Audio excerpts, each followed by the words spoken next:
quiero presentar la entrevista de otro amigo mío, Juan Diego Daza. Juan es colombiano de nacimiento, doctorado en Puerto Rico, postdoctorado tucumano por algún tiempo y ahora es profesor asistente de la Sam Houston State University en Texas, Estados Unidos. Sus intereses y colaboraciones con científicos de todas partes del mundo se relacionan con la evolución morfológica de los gecos, su sistemática, estudios sobre miniaturización, diversidad morfológica, sobre todo de lagartos fósiles conservados en ámbar de Myanmar y República Dominicana, y también de anfisbénidos. Le gustan los anfisbénidos de África, de Argentina y de Tucumán también. Tiene más de 150 publicaciones en diversos tópicos, pero generalmente relacionados a GECO. Por eso dirige el GECO Lab, donde muchos proyectos de investigación se basan en escaneos digitales de especímenes de reptiles utilizando CT scan, técnicas de imágenes digitales, incluyendo descripciones morfológicas, diversidad, aspectos morfofuncionales, etc. Es muy buen amigo y me ha recibido tanto en su laboratorio como en su casa.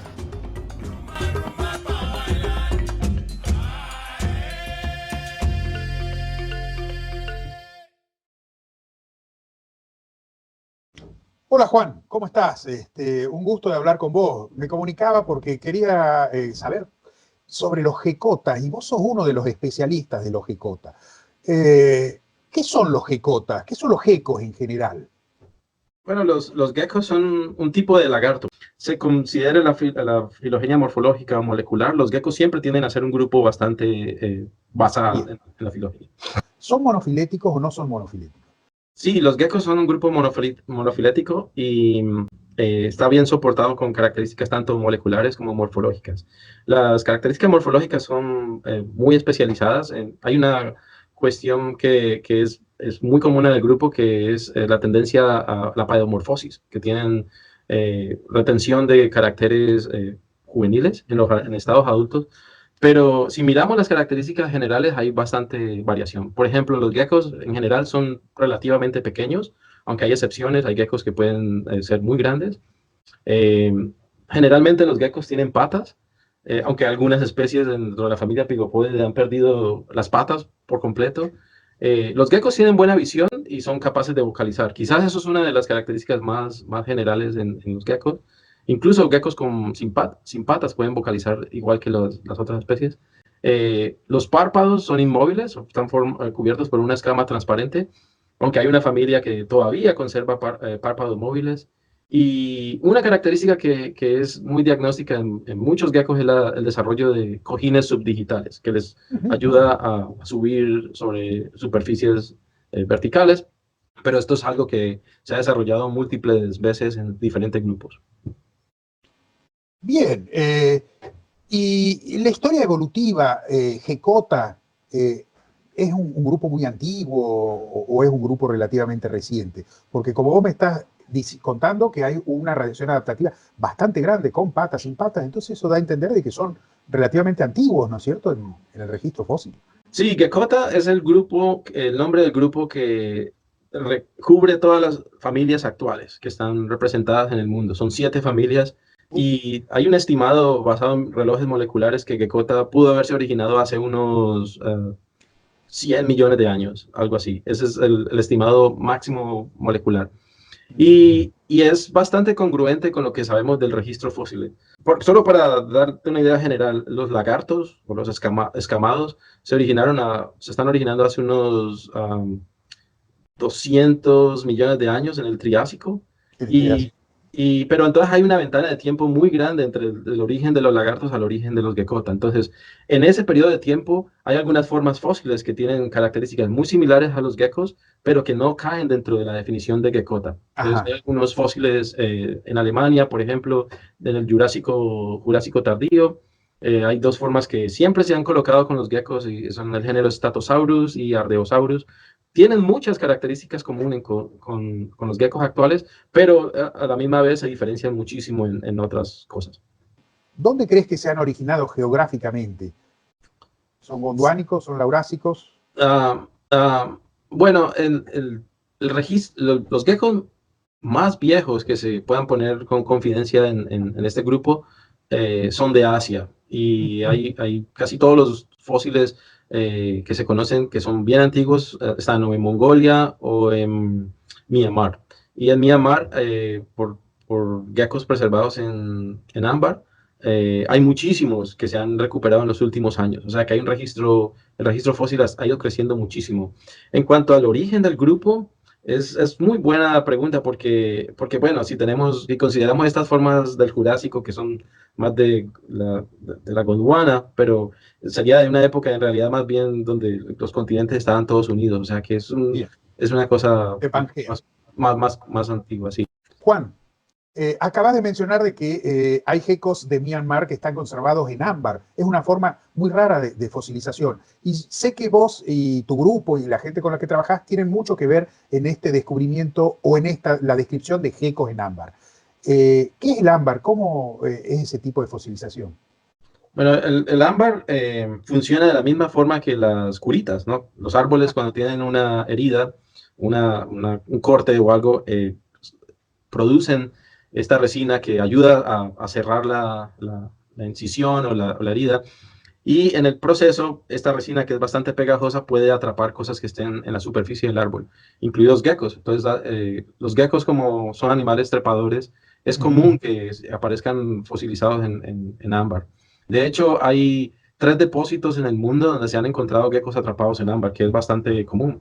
Hay en Myanmar, tenemos ahora una gran cantidad de fósiles. En el Eoceno del ámbar báltico hay una especie de gecko preservada y hay muchísimos ejemplares de geckos preservados en ámbar del Mioceno en República Dominicana. Entonces, Ese ámbar, esas minas de ámbar de República Dominicana es la que salen en la película Jurassic Park, ¿cierto es? sí, sí, y es un error garrafal, ya que aparecen como que tienen un mosquito que tiene sangre de dinosaurio, Sí. y eso es del Mioceno, donde los dinosaurios que habían solo son pájaros. Entonces no hay No, posibilidad no, de no tener... podrían haber dinosaurios de los que querían de Jurassic. Y Sí, de además los que que todos los necesitamos. dinosaurios de Jurassic Park son cretásicos, la mayor Claro, parte por lo entonces menos. sería mejor buscar de pronto mosquitos en el ámbar de Myanmar, que por lo menos es 99 millones de años todavía había dinosaurios en esa época. Juan, volvamos entonces ahora a los gecos de la actualidad. Dijiste que hay 7 familias en la actualidad. ¿Cuáles son esos grupos y más o menos dónde están distribuidos cada uno de esos grupos? Ok, son en realidad 7 familias que están agrupadas actualmente con la filogenia molecular en 2 grupos grandes. Uno que se llama Pigopodoidea, que incluye 3 familias, todas viven en una región del mundo que es Australasia. Y la otra es Geckonoidea, que incluye las demás familias y tiene una distribución un poco más cosmopolita. Entonces, dentro de los Pigopodoidea está la familia Carpodactylidae, que son unos geckos que son más terrestres y no desarrollan lamelas o cojines en los dedos. Están solamente en Australia. Está la familia Diplodactylidae, que tiene una diversidad muy grande, no solo en Australia, pero también en Nueva Zelanda y en Nueva Caledonia. Y la familia Pigopodidae, que es una familia de geckos que parecen culebras, son geckos sin patas, muy alargados, y, y esos están solamente en Australia y en Papúa Nueva Guinea. Las Entonces, otras, esas 3 familias son de la zona Australasia o Australia, Nueva Guinea y esa región. sí, Y la esas otra son. superfamilia, Geconoidea. Sí, esa incluye la familia Ulefaridae, que es los geckos, los únicos geckos que tienen párpados móviles. Esa familia tiene una distribución bastante disyunta o fragmentada en el mundo. Se encuentran en Norteamérica, en África, en el Oriente Medio, en Asia y en algunas islas del Pacífico, como Japón, por ejemplo. Ajá. Está la familia Philodactylidae, que tiene una radiación más como en el centro y sur América, en el Caribe, en África, algunas formas en Europa y en el Oriente Medio, en el Medio Oriente, ¿no? Y la Sí. familia Geckonidae, que está en casi todo el mundo, excepto en Norteamérica y en Nueva Zelanda. Bueno, tampoco llega a las regiones como Antártica, pero Bueno, está muy distribuida en casi todo el mundo. Y la familia Spherodactylidae, que incluye los geckos más pequeños del mundo, están en Centro, Suramérica, el Caribe, África, el Medio Oriente y en Asia. entonces para la región neotropical, ¿no es cierto?, donde está Argentina, que es un poco lo que nos interesa. ¿Cuáles serían las familias que están en la región neotropical? En Argentina hay unas 2 especies de geckos y principalmente son de la familia Philodactylidae. Hay una gran radiación de esta familia. Están 2 géneros, el género Monota y el género Philopezus. Monota tiene, creo que 9 especies dentro del género. Algo así, sí, sí. Y en el otro? El género Philopezus, que creo que tiene 2 especies en Argentina. También hay algunas especies que han sido introducidas en Argentina. Hay una que está se ha introducido en muchas partes del mundo, Hemidactylus mabuya. Esa creo que está en el noroeste de Argentina. Y también en el centro de la Argentina está Tarentola, que es una especie de filodactílido también, pero europea más, o del Mediterráneo. Y Hemidactylus tursicus, que es otra especie que parece que ha llegado a Argentina. Entonces, muchos de estos geckos posiblemente llegaron a América en barcos con los conquistadores. O sea que podríamos decir que son geckos imperialistas, porque Podríamos fue gracias esto, sí. a la colonización de la cultura así llamada occidental, se empezaron a distribuir en todo el mundo, porque no solo están en Argentina, sino también han sido introducidos en otras partes del mundo, en Europa, desde Europa, en Norteamérica, en África, en Asia, etc. Sí. Los geckos son ahora, la última vez que revisé, había 1870 especies. Perdón, 1800, bien. Pero si consideramos el número de escamados que hay descritos, que son como 10.500, los geckos vienen a ser más o menos el 18% de las especies de escamados. O sea que es un grupo bastante importante. Muy diverso, sí. Sí, el número de huevos en geckos tiende a ser bajo. Tienden a poner 1 o 2 huevos. Por ejemplo, la familia Spherodactylidae ha reducido el número a 1 huevo. Un huevo. Pues, yo creía que siempre eran 2. No sé por qué. Sí, pero solo las familias Spherodactylidae tienden a reducir el número de huevos. Y lo de la calcita, que provee un cascarón duro, es algo que aparece más que todo en los geckonoideos. En los picopodoideos la cáscara del huevo tiende a ser más blanda, como como el huevo de las culebras o algo así. El resto de los más coriáceo. Coriáceo, sí. Sí, los geckos son animales principalmente nocturnos, pero como dije antes, siempre hay excepciones. Hay muchos que se han vuelto diurnos secundarios, pero la nocturnalidad es algo que los identifica. Incluso morfológicamente se puede ver esto desde la historia temprana del grupo.